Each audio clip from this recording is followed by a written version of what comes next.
Diesel, petrol, ये तकरीबन economy के हर भाग में कहीं ना कहीं इनपुट होता है इसका। तो जब डीजल और पेट्रोल के दाम बढ़ते हैं, एक तो डायरेक्ट चोट लगती है और एक इनडायरेक्ट चोट लगती है। डायरेक्ट चोट लगती है जो गाड़ी में, स्कूटर में, ट्रक में डीजल पेट्रोल डालता है, उसको डायरेक्ट जेब में चोट लगती है।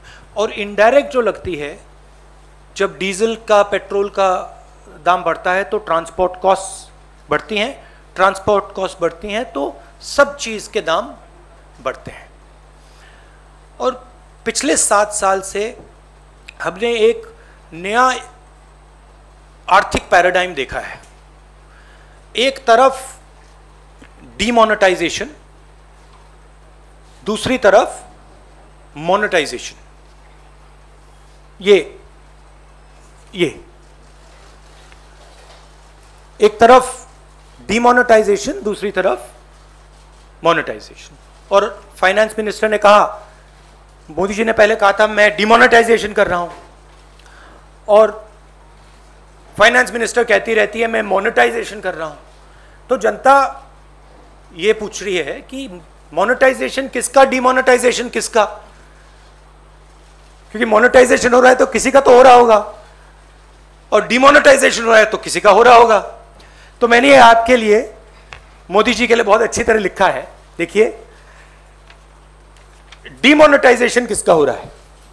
किसानों का हो रहा है, मजदूरों का हो रहा है, जो छोटे दुकानदार हैं, मिडिल साइज बिजनेस वाले हैं, स्मॉल बिजनेस वाले हैं, उनका हो रहा है, एमएसएमईज का हो रहा है, सैलरीड क्लास, सरकार के जो एम्प्लॉयज हैं उनका हो रहा है, और जो ईमानदार इंडस्ट्रियलिस्ट हैं उनका हो रहा है।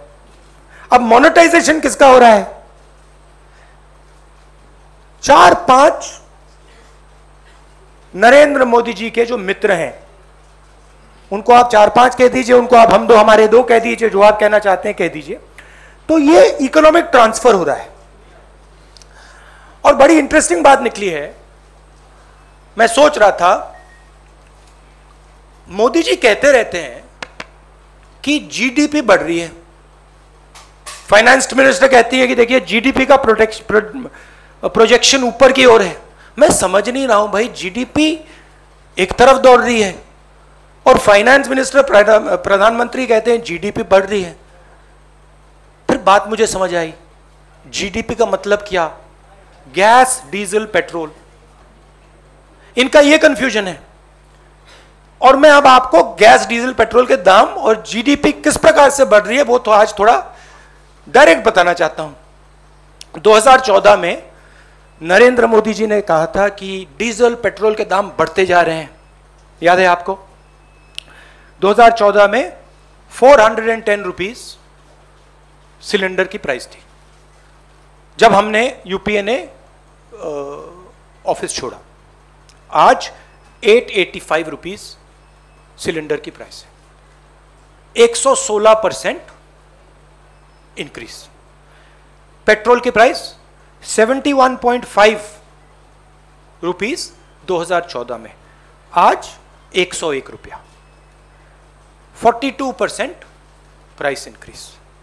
57 रुपीज डीजल, 88 रुपीज आज, 55%, 55% इंक्रीज।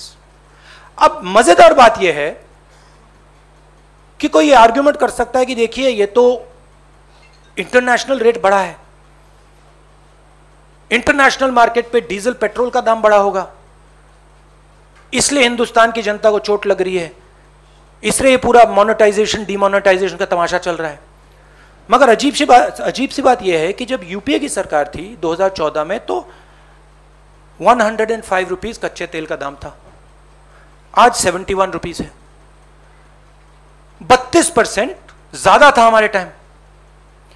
गैस इंटरनेशनल प्राइस देख लीजिए, हमारे टाइम 880, आज 653, 26% कम। तो इंटरनेशनल मार्केट पे gas price, diesel price, petrol price, oil price गिर रहे हैं और हिंदुस्तान में बढ़ते जा रहे हैं। दूसरी तरफ हमारे जो एसेट्स हैं उनको बेचा जा रहा है। 23 लाख करोड़ रुपए, 23 लाख करोड़ रुपए सरकार ने जीडीपी से कमाया है। जीडीपी वो ग्रोस डोमेस्टिक प्रोडक्ट नहीं, जीडीपी मतलब गैस, डीजल, पेट्रोल।